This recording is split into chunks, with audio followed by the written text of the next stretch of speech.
Abdoulaye Ndiaye, je suis chargé de programme à Article 19. Je suis aussi membre du comité national PGO en tant que représentant de la société civile. Le constat est que le partenariat pour le gouvernement ouvert n'est pas très bien connu. Très bien connu, pourquoi? Parce que depuis l'adoption du plan d'action national, donc qui a permis, le plan d'action national qui est la résultante des consultations nationales organisées dans toutes les régions du Sénégal, à l'exception de la région de Saint-Louis, on n'a pas senti une appropriation du discours, du contenu par les populations. Et donc pour nous, dans ce projet de co-création avec les partenaires, avec les membres du comité national PGO, le forum civil, la direction de la bonne gouvernance, le Conseil national de la jeunesse, c'est aussi l'occasion de venir expliquer aux populations de Saint-Louis, à tous les collectifs de population, le contenu qui fait que les populations doivent être impliquées dans le processus de gouvernance, qu'il doit y avoir une ouverture, que l'information doit passer. Et c'est donc l'occasion pour nous de faire le plaidoyer pour l'adoption d'une loi d'accès à l'information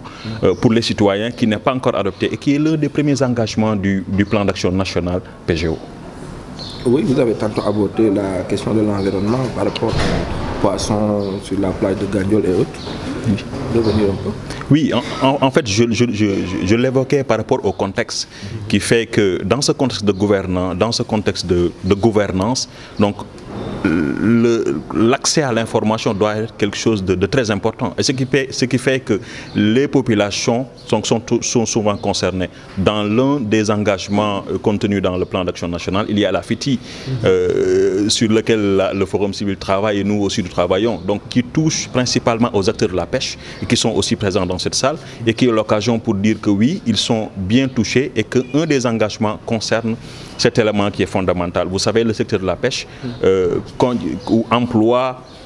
énormément de personnes. Je ne saurais donner de chiffres pour ne pas être exact. Mais en tout cas, pour nous, l'essentiel est de rappeler ces éléments auxquels nous, société civile et l'administration, donc avions convenu et avons pris ces engagements pour que donc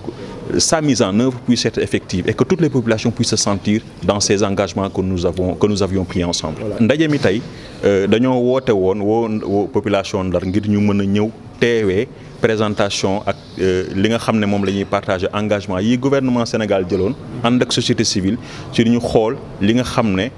mooy poñ yi gën a am solo pour ubbeeku ci wàllum doxalin ci wàllum gouvernance looloo taxoon léegi nag biñ ko organiser dañoo xool ne biñ doon def wër ngir joxe information yi ci région yi doon xool lan moo gën a jàmp lan moo gën a soxal population ci yeneen région yi région de Saint-Louis jotalu woon organiser ndajeeb ndaxte dafa amoon moment boobu ñu ngi woon ci période de Covid yombul woon lool ñu mën koo organiser tey nag occasion bi daf ñoo permettre ñu ñëw woo leen ndaje non seulement am nañu résultat yi ñu am ci yeneen région yi ñu mën a ñëw taxaw wan leen ne ñun lii la ñu jëlee ci yeneen région yi li nga xam ne moom la ñu amagum sur le plan technique léegi nag di xool ndax loolu dina jëm ci benn wàll boo xam ne wala wàll boo xam ne ñoom loolu soxal na leen région de Saint-Louis ndax bu leen soxalee tamit ci ban anam la leen mën a soxalee wala am na ci yenn yoo xam ne ñoom gisuñu seen bopp dinañu permettre ñun ñi nga xam ne dañuy militer pour gouvernement ouvert maanaam ubbeeku ci ni administration wala doxale ak société civile ñu mën a gën a xam fu ñuy teg suñu tànk xool aussi lan moo ne gën a mën a soxal ngir ñu mën a defar ni nga xam ne moom la gouvernement ak population ak société civile di doxale waaw wax nañ ci napp gi tuuti bugguma ci suux lu sori ndax dama doon wax rek contexte bi ndax contexte bu wax nañu poisson yi nekk Gandiol ak li leen daloon amaguñ ci firnde ji lan moo ko waral